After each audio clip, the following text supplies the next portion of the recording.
Hello, good morning sa inyong tanan, mga palangga, mga ka-reels. Nakaila ba mo unsa ni nga tanom? Kung plantita ka, nakaila ka kung unsa ni nga tanom. Gwapa kay siya, guys. Ganahan ko niya kay variegated siya. Tapos taas kay siya. So, nindot kaayo. Tungod kay plants lover manggug ko. So I love nature, I love plants. So daghan kong mga plants nga mga iba't ibang klaseng halaman nandito sa aking bahay. At ito naman siya, ang pangalan nito ay ito ang tinatawag na devil's backbone. Kuya okay pangano kay devil's backbone. So sa una daghang kay kuon ani nga variety na ako'y kuan katong hanging type. Kani siya kay dili, no?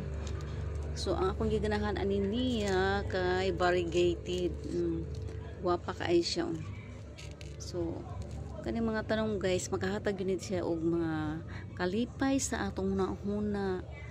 Kung na kay daghang tanom, ma-fresh ang imong utok bisag na kay daghang mga ginahuna mga problema, pero kung na kay ang mga tanom, so ma-refresh imong utok. Kaya ang mga plants makahatag nimo ni og kalipay.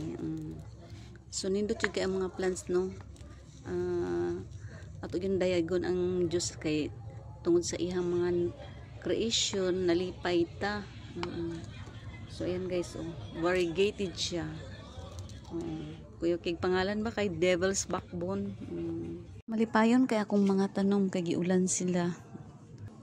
So naulian na intaw ng akong mga tanom pila ka semana nga wala gyud ni siya giinit. Wala gyud ni siya giulan. Malipayon kay akong mga tanom nga giulan. Pila ka semana nga wa gyud ulan-ulan ba. Una nga nag-dry sila, pero karon kay sige nag-ulan, ayan nanindot na ang ilahang mga dahon.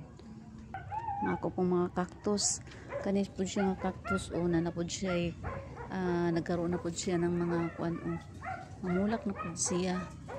So thank you kaayo nga nag-ulan. Salamat kita nga ni ulan na butterfly nga nabisita sa akong garden. Guwapa kayo guys, mo ni akong pink princess, guwapa kay siya. So thank you sa nagbigay ani ang akong amiga si Emelia. So niya sili na nitubo sa atdol sa atong garden guys. So ato aning alagaan kay mahal kay ang sili. Buk balik ang ako ang mga tinangkong daghan na siya udlot. Kay giulan naman gud, dag-ulan na, so nindot na sila kay nitambok na guys. Ang atong alugbati tambok kayo, so kuha na to siya udlot para musalinsing siya. Nanara ang pagpasa nga sa mga kampuan alugbati. Ang akong mga sibuyas dahon na gitanom, so lipay kaayo kay ni naulian na sila, nanambok na sila, so malipay gyud ang gatanom ng atong mga tanom, mga himsog. So magkugi lang yung tagpananong guys para makalibre tag gulay, makalibre tag mga lamas. Kaya kung magtinapulan ta, so agad tayo madaw-daw. So thank you for watching.